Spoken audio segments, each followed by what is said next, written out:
بسم اللہ الرحمن الرحیم نحمده ونصلی علی رسولہ الکریم والحمد للہ رب العالمین۔ الحمدللہ آج ہم سورہ النساء کا سبق نمبر 16 شروع کرنے جا رہے ہیں۔ ہمارا آج کا سبق بھی استنجا کے آداب کے متعلق ہے، یعنی حدیث کی روشنی میں استنجا کے لیے کتنے ڈھیلے استعمال کرنے چاہیے، آج کے سبق میں ہم انشاءاللہ یہ جانیں گے۔ اب ہم بڑھتے ہیں اپنے آج کے سبق کی طرف۔ النہی عن الاکتفاء فی الاستفاضۃ باقل من ثلاثۃ احجار وبه قال اخبرنا اسحاق بن ابراہیم قال انبأنا ابو معاویہ قال حدثنا الأعمش عن ابراہیم عن عبد الرحمن بن یزید عن سلمان قال قال له رجل ان صاحبکم لا يعلمکم حتى الفراءة قال اجل نهانا ان نستقبل القبلة بغائط او بول او نستنجی بایماننا او نکتفی باقل من ثلاثۃ احجار۔ حضرت سلمان فارسی رضی اللہ عنہ سے روایت ہے کہ ایک آدمی نے ان سے کہا کہ تحقیق تمہارا نبی تو تمہیں ہر چیز سکھاتا ہے، حتیٰ کہ قضائے حاجت کرنا بھی۔ تو انہوں نے فرمایا، ہاں آپ صلی اللہ علیہ وسلم نے ہمیں منع فرمایا کہ ہم قضائے حاجت کے وقت قبلے کی طرف منہ کریں یا دائیں ہاتھ سے استنجا کریں یا 3 ڈھیلوں سے کم پر اکتفا کریں۔ اب ہم حدیث مبارک کے راویوں کے بارے میں مختصر سا جان لیتے ہیں۔ اس حدیث کے پہلے راوی اسحاق بن ابراہیم ہے، ان کا تذکرہ حدیث نمبر 2 میں گزر چکا، اور دوسرے راوی ابو معاویہ ہے، ان کا تذکرہ بھی ہو چکا، اور تیسرے راوی سلیمان بن بہرال ہے، ان کا ذکر بھی گزر چکا، اور چوتھے راوی ابراہیم بن یزید کا تذکرہ بھی ہو چکا، اور 5ویں راوی عبد الرحمن بن یزید ہے، اور یہ بھی ثقہ راوی ہے۔ ابن معین رحمہ اللہ نے انہیں ثقہ راویوں میں شمار کیا۔ حدیث مبارک کے 6 راوی حضرت سلمان فارسی رضی اللہ عنہ ہے۔ آپ رسول اللہ صلی اللہ علیہ وسلم کے قریبی صحابی تھے، اور غزوہ خندق میں خندق کھودنے کا مشورہ بھی آپ رضی اللہ عنہ نے ہی دیا۔ اب ہم بڑھتے ہیں اس حدیث مبارک کے متن کی طرف۔ اس حدیث مبارک میں آپ علیہ السلام کے تعلیمی طریقے کی وضاحت کی گئی، یعنی آپ صلی اللہ علیہ وسلم نے صرف عبادات کے مسائل نہیں سکھائے، بلکہ روزمرہ زندگی کے ہر پہلو کو بھی آپ علیہ السلام نے سکھایا۔ اور اس حدیث میں ایک لفظ استعمال ہوا قراءت، تو اس سے مراد رفع حاجت کے آداب ہے۔ دین فطرت ہمیں طہارت کے اصول بتاتا ہے، اور یہودیت، عیسائیت، مجوسیت، ہندو مت، بدھ مت اور سکھ مذہب میں طہارت اور اضافت کا یہ تمام بالکل مفقود ہے۔ ان مذاہب کے حامل حیوانوں کی سی زندگی گزارتے ہیں۔ اسلام کی یہ وہ امتیازی خوبی ہے جس پر مشرکین کو تعجب ہوا، اور انہوں نے طنزاً حضرت سلمان فارسی رضی اللہ عنہ سے کہا کہ ہم دیکھتے ہیں کہ تمہارا نبی تمہیں قضائے حاجت کے آداب تک سکھاتا ہے۔ تو انہوں نے بغیر کسی ہچکچاہٹ اور شرمندگی کے مدبرانہ انداز میں جواب دیا کہ ہاں، آپ صلی اللہ علیہ وسلم نے ہمیں دائیں ہاتھ سے استنجا کرنے سے منع فرمایا، اور اسی طرح آپ نے طہارت کے باقی آداب بھی بتلائے۔ حضرت سلمان فارسی رضی اللہ عنہ کی اس حدیث مبارک سے ہمیں معلوم ہوا کہ قبلہ رخ ہو کر قضائے حاجت نہیں کرنی چاہیے، اسی طرح دائیں ہاتھ سے استنجا نہیں کرنا چاہیے، اور استنجے میں 3 ڈھیلوں سے کم استعمال نہیں کرنے چاہیے۔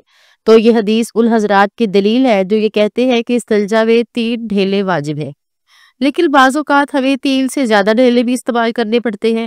تو آگے انشاءاللہ حدیث میں آئے گا کہ 3 سے زیادہ ڈھیلے استعمال کر سکتے ہیں، لیکن طاق عدد میں استعمال کیا جائے۔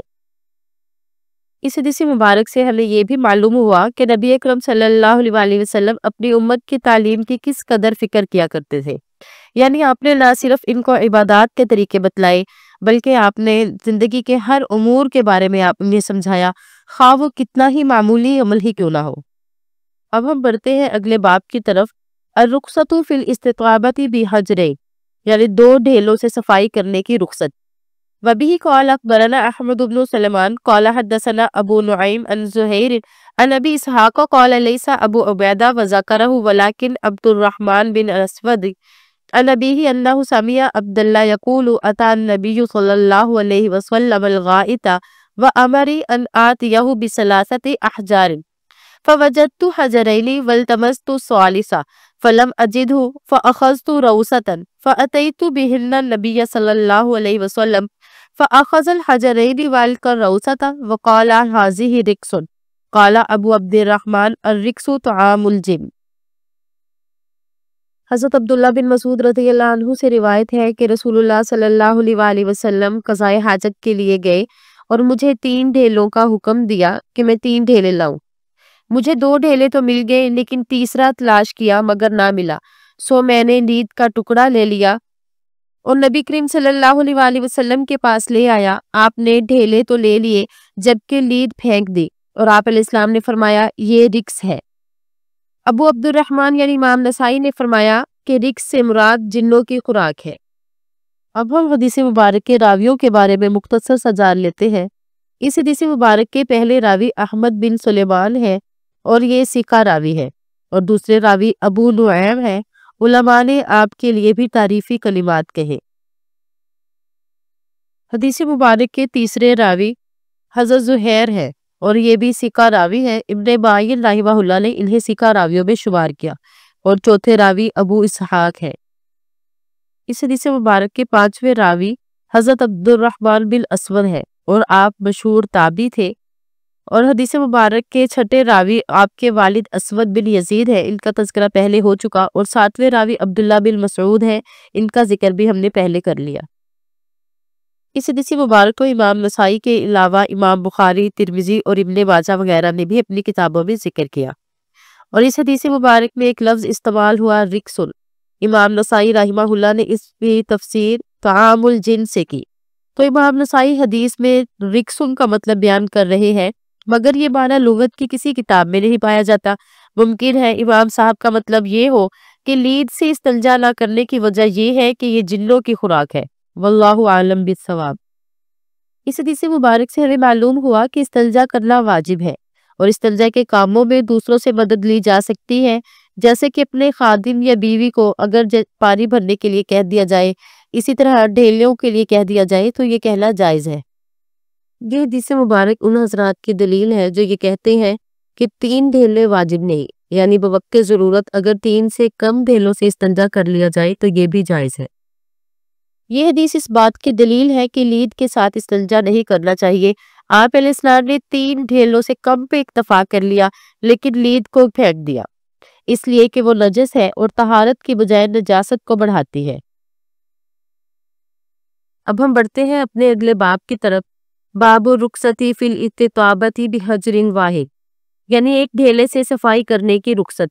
وبہ قال اخبرنا اسحاق بن ابراہیم قال انبانا جریر عن منصور عن ہلال بن یساف عن سلمۃ بن قیس عن رسول اللہ صلی اللہ علیہ وسلم قال اذا استجمرت فاوتر۔ حضرت سلمہ بن قیس رضی اللہ عنہ سے روایت ہے کہ رسول اللہ صلی اللہ علیہ وسلم نے فرمایا جب تو ڈھیلے استعمال کرے تو طاق استعمال کر۔ اب ہم حدیث مبارک کے راویوں کے بارے میں مختصر سا جان لیتے ہیں۔ اس حدیث مبارک کے پہلے راوی یعنی اسحاق بن ابراہیم کا تذکرہ ہو چکا، دوسرے راوی جریر بن عبد الحمید کا تذکرہ بھی ہو چکا، تیسرے منصور بن معتمر کا ذکر بھی حدیث نمبر 2 کے تحت گزر چکا، اور چوتھے راوی ہلال بن یساف ہے اور یہ بھی ثقہ راوی ہے۔ ابن حبان رحمہ اللہ نے انہیں ثقہ راویوں میں شمار کیا، اور 5ویں راوی سلمہ بن قیس اشجعی ہے۔ ان کے بارے میں آتا ہے کہ انہوں نے صرف رسول اللہ صلی اللہ علیہ وسلم سے ایک ہی حدیث روایت کی، لیکن ابو القاسم بغوی نے فرمایا کہ انہوں نے آپ علیہ السلام سے 3 احادیث روایت کی ہے۔ حدیث مبارک کے تیسرے راوی عبداللہ یعنی عبداللہ بن عون ہے اور یہ بھی ثقہ راوی ہے، اور حدیث مبارک کے چوتھے راوی ابراہیم بن یزید ہے اور یہ بھی ثقہ راوی ہے، اور 5ویں راوی اسود بن یزید ہے۔ بعض نے کہا کہ ان کی کنیت ابو عمر ہے اور بعض نے ابو عبد الرحمن بتلائی۔ امام نسائی رحمہ اللہ نے اس حدیث مبارک سے یہ استدلال کیا کہ ایک ڈھیلے سے استنجا کرنا بھی جائز ہے۔ امام صاحب کا استدلال طاق کے لفظ سے ہے کہ طاق کا لفظ ایک کو بھی شامل ہے، گویا کہ ایک سے بھی استنجا کیا جا سکتا ہے۔ آج کے سبق میں ہم نے حدیث کی روشنی میں استنجا کے لیے کتنے ڈھیلے استعمال کرنے چاہیے اس کے بارے میں جانا۔ اب ہم آج کے سوالات کو دیکھ لیتے ہیں۔ پہلا سوال، کیا استنجا کے لیے 2 ڈھیلے استعمال کیے جا سکتے ہیں؟ اور دوسرا سوال، امام نسائی رحمہ اللہ نے ایک ڈھیلے کے استعمال کا استدلال حدیث مبارکہ کے کس لفظ سے کیا؟ امید ہے کہ آپ بہترین انداز میں کے جواب دیں گے۔ امید ہے کہ آپ کو آج کا سبق سمجھ آ گیا ہوگا۔ اگلے سبق تک کے لیے اجازت چاہوں گے۔ السلام علیکم ورحمۃ اللہ وبرکاتہ۔